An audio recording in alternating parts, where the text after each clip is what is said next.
Truman, who have a bust of Harry Truman over in that corner. I noticed he didn't move to grab any of the shamrocks.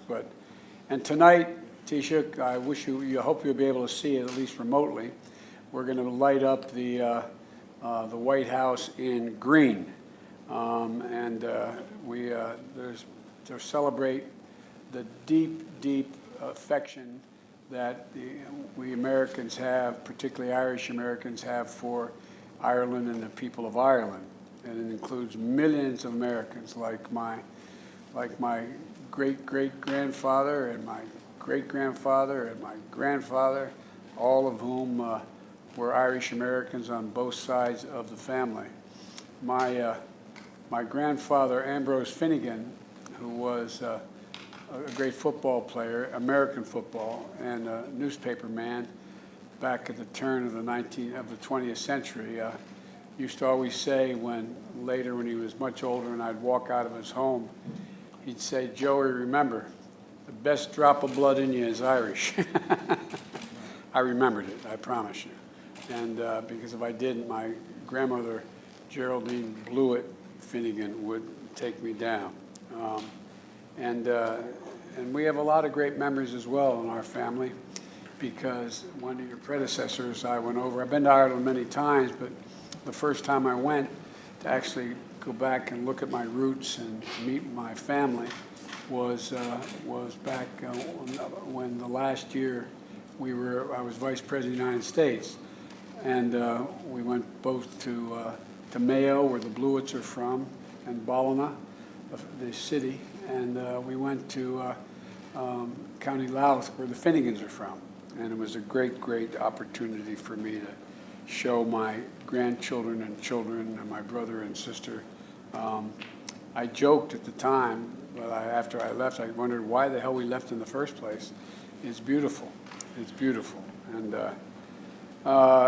so I think, there's a lot of folks here in Ireland. My friends from Ireland would always say, the American Irish think they're more Irish than the Irish. But the truth of the matter is that we have a great affection for the country and a great affection for the tradition.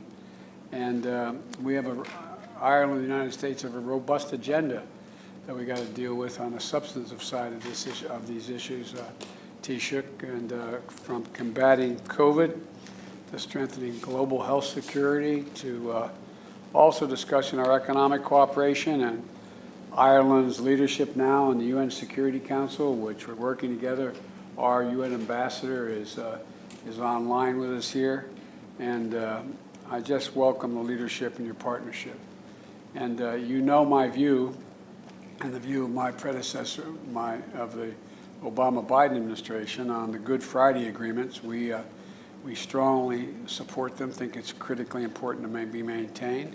And the political and economic stability of Northern Ireland is very much in the interest of all our peoples, the people-to-people ties. And I think the idea that we talked about renewing our partnership in the All-Ireland Consortium, Cancer Consortium, the U.S., Ireland, and Northern Ireland. It's a partnership that I think we can learn a lot from one another. It's one of the things that, as President Taoiseach, I am going to focus heavily on with our National Institute of Health on dealing with cancer.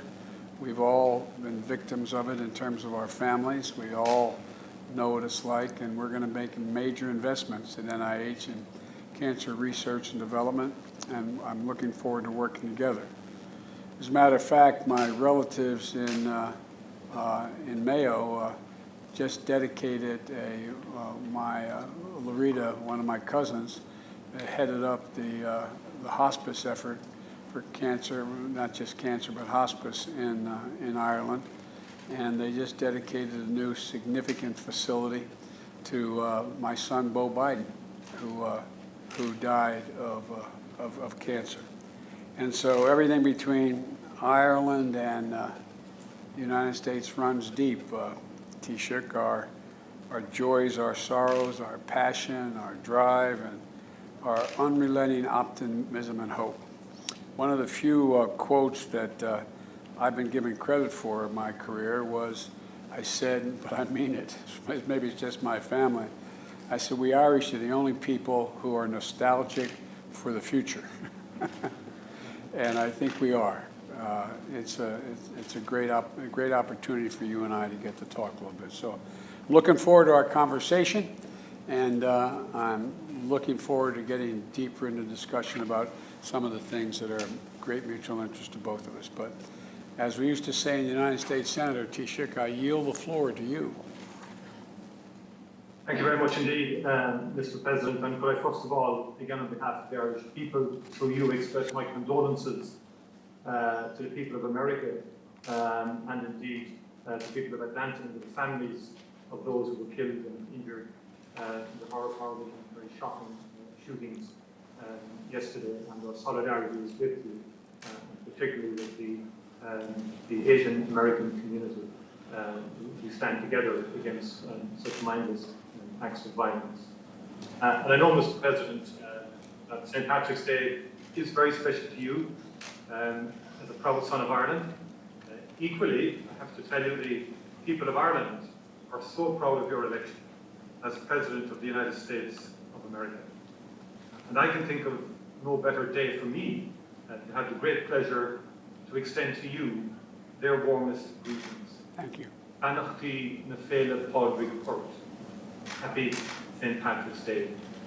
Now, as you said, it feels strange to have to celebrate apart.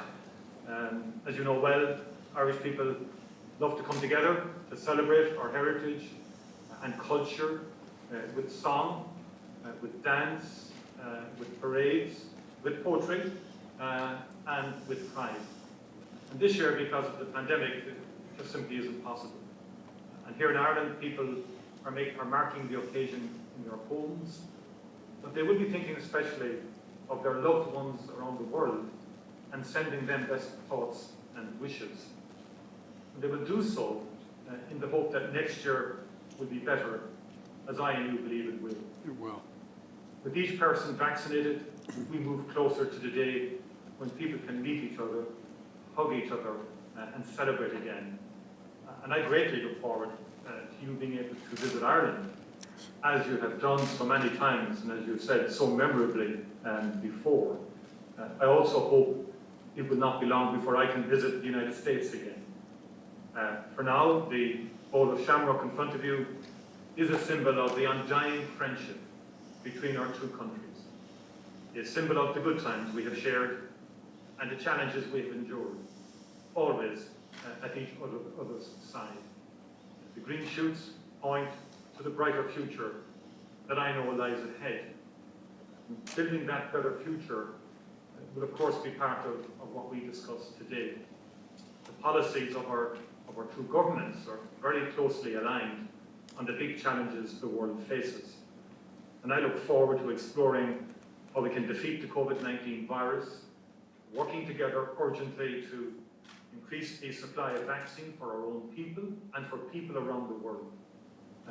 We should share notes on our plans for recovery, gaining back the ground lost to the pandemic. Both the United States and Europe have put funds of unprecedented scale in place to support this vital work, to build a sustainable and inclusive future, supporting the digital and green agendas, promoting open and fair rules-based trade, delivering greater equality and opportunity. Mr. President, the world has rightly taken great heart from the steps you have already taken to bring the US back to centre stage on global health, on climate, and on human rights. We want to work with you to promote our shared values and interests in the world, including at the United Nations Security Council, on which we are, as you said, currently serving. We want to work with you on climate action, which becomes ever more urgent as we approach COP26 later this year. Today, I especially want to thank you for your unwavering support for the Good Friday Agreement.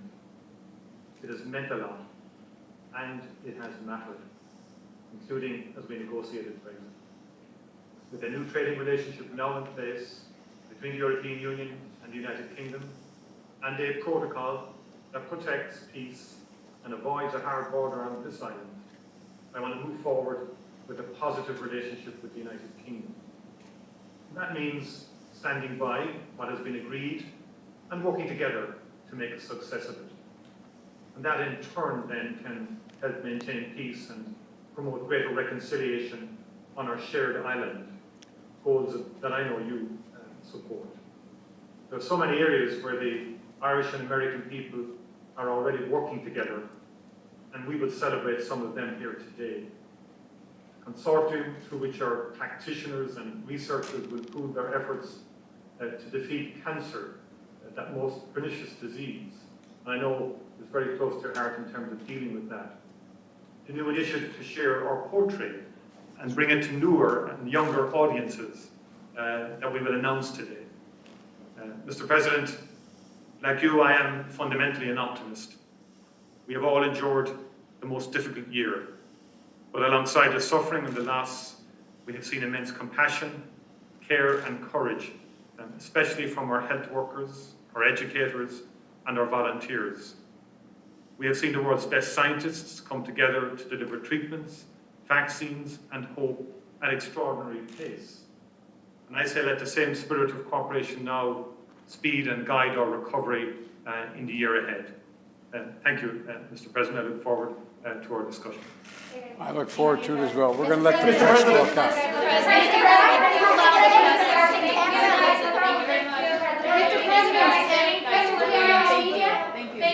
Mr. President, how concerned are you about the current impasse in Northern Thank you, Ireland? guys. Let's go. Thank you. Mr. President, go, you guys. Thank you. Let's go. Thank you. Mr. President, thank you. Let's go.